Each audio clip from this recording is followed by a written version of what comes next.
Good morning. This is Shindo.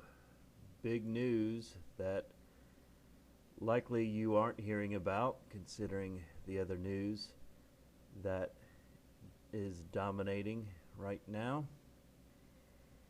Again, remember, the United States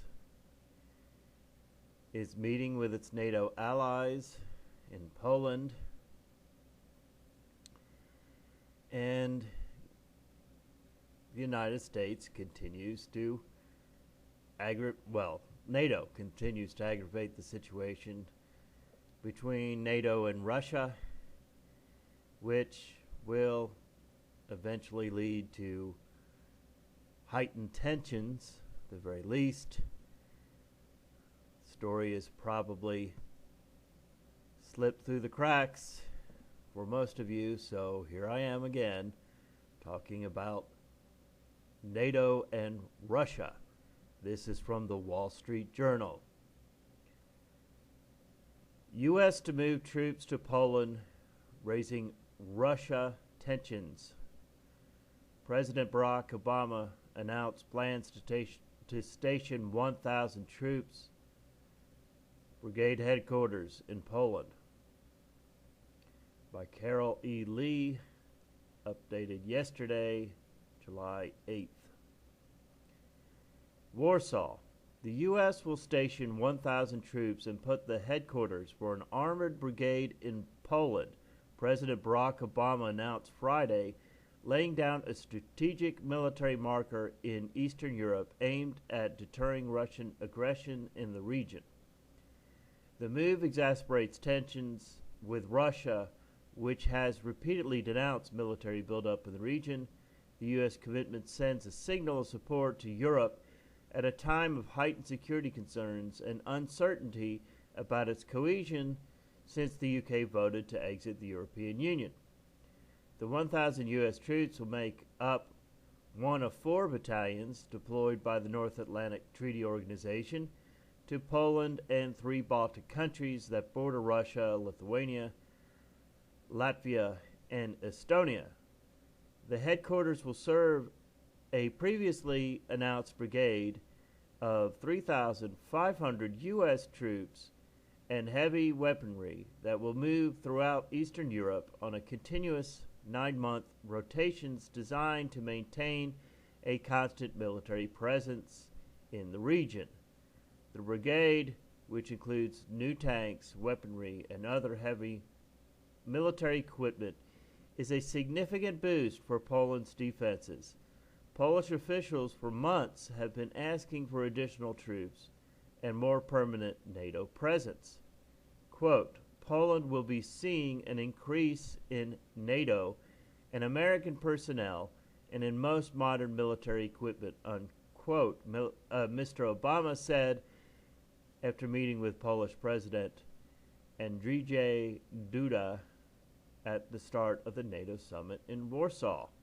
Alliance officials haven't said precisely where the U.S. battalion or the brigade headquarters will be located. Polish officials have pushed for the NATO forces to be based in the Suwałki Gap, the bordered region between Russia enclave of Kaliningrad and Belarus, a strategically important land route connecting the Baltic states to Poland and the rest of the alliance. Moscow vowed to respond to NATO's plans by placing additional Russian soldiers in the region where it already maintains a large military presence. It is absurd to talk about any threat coming from Russia at a time when this is a quote, it is absurd to talk about any threats coming from Russia at a time when dozens of people are dying in the center of Europe, when hundreds of people are dying in the Middle East daily, unquote, Kremlin spokesman Dmitry Peskov said in an apparent reference to terrorism, quote, we aren't the ones getting closer to NATO's borders, unquote. Ben Rhodes, a deputy national security advisor at the White House, said the U.S. is concerned Russia could try to stoke divisions in Europe. Quote, There have been some efforts from Russia to essentially try to sow some discord or detention with Europe, unquote, Mr. Rhodes said. Quote, they have very loud megaphone on this part of the world, and you see efforts to try to pull apart the threads of European transatlantic unity. Caption under this map says, strategic gap. Polish officials want the NATO force to be based near the Suwalki Gap, the border between the Baltic states and their allies. While in Warsaw for what is likely his final visit to Europe before leaving office in January, Mr. Obama is trying to maintain unity among European nations over opposing sanctions against Russia in response to its intervention in Ukraine. He was scheduled to meet on Saturday with Ukraine President Petro Poroshenko and the leaders of France, Germany, Italy, and the UK.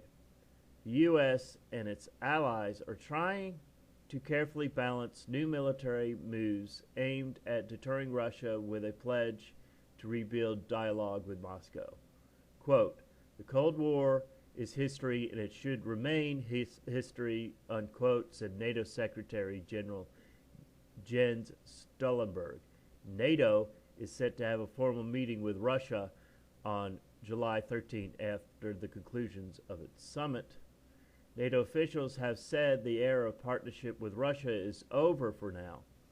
Practical military cooperation with Russia has been suspended since Moscow annexed Crimea in 2014. However, the alliance is trying to keep high-level dialogue with Russia open.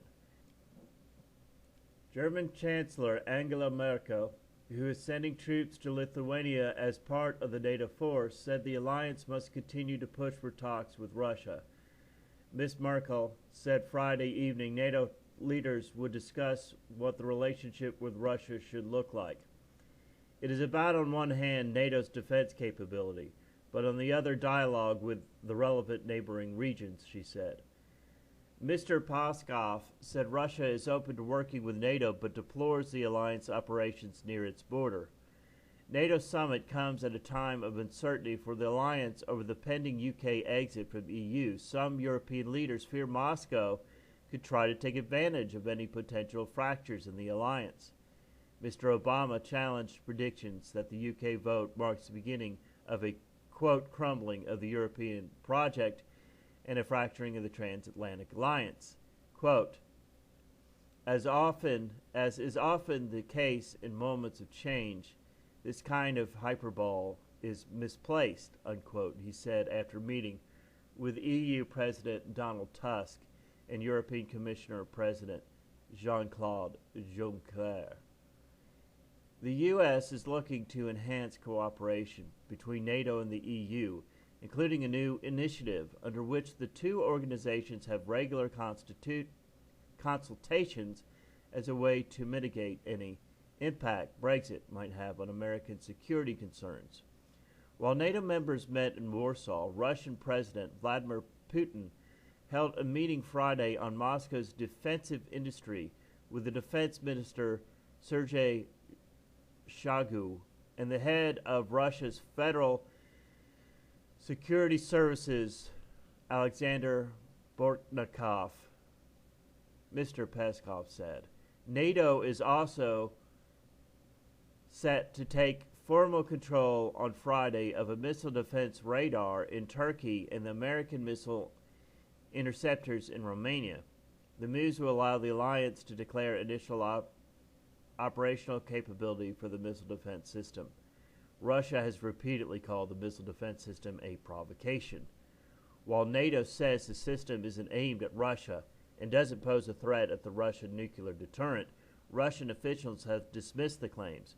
Russian officials want NATO to formally agree on limits to its missile defense system, something that alliance has refused to do. By the way, the whole Cuban Missile Crisis, you want to look into that for yourself. The whole Cuban Missile Crisis had to do with exactly this, than putting missiles in Turkey. So here we are again, putting missiles in Turkey, NATO. Russia has long complained that by building up troops in former Soviet satellites, NATO is breaking assurances given in the 1990s that the alliance wouldn't place its troops and infrastructure on the territory of the member states that joined NATO in and after 1999. Poland's foreign minister, Witold Wazowski, said on Friday no Western official had made such promises. Separately, Friday, officials were trying to determine whether a cyber attack was behind outages at website affiliated with NATO. Officials said there's no concrete evidence that websites were knocked out by hacking, but some officials suspect that Russian-backed hackers could be responsible. The Russian Defense Ministry wasn't available for comment. Other Russian officials didn't immediately respond to a request for comment. Well, here we go again. Here we go again. On and on and on it goes. And this is just absolutely a response to what's happening economically across the world. As the economy continues to flush itself down the toilet, regardless of what the stock market is doing, you can't be paying attention to this. This stock market is way overinflated. It's a huge bubble that's about to burst. It's going to burst any day. The sooner the better it bursts. The sooner the better, because the sooner it bursts, the less bad it's going to be, and it's going to be bad. And when it gets bad, what do people do in power? And it's not some Illuminati, folks. It's not some secret meetings going on behind closed doors. These meetings are right out there for all of us to see. Those who are in power, we know who are in power. They want you to believe that it's somebody in some smoke-filled room somewhere that are actually in power, and not the people, the principles that we can see. Because then they don't have to actually be held accountable for what they do. What we have in NATO is a group of people that should have disbanded after the Cold War was over. But this is on our side, on U.S. side. U.S. is NATO. On our side of this, we are continuing to provocate something with Russia, with everything that's going on with the ISIS and everything else. Russia wonders why it is that the United States is trying to provoke them. Well, it's real simple. ISIS doesn't have anything we want. It's really that simple. And as the economy fails, we, that is, different countries across the world, will be looking for natural resources. And this economy, the world economy, is failing. And we are going into some very biblical, as far as the extent of the hardship that we are about to go into. So folks, although what's going on in the United States is important, also pay attention to what's going on in the rest of the world. The European banks are failing, which I will continue to cover here on this channel. So if you like what I'm doing here, then subscribe. Click like, because that is what keeps me doing these videos. This is Shindo. Have a good Saturday.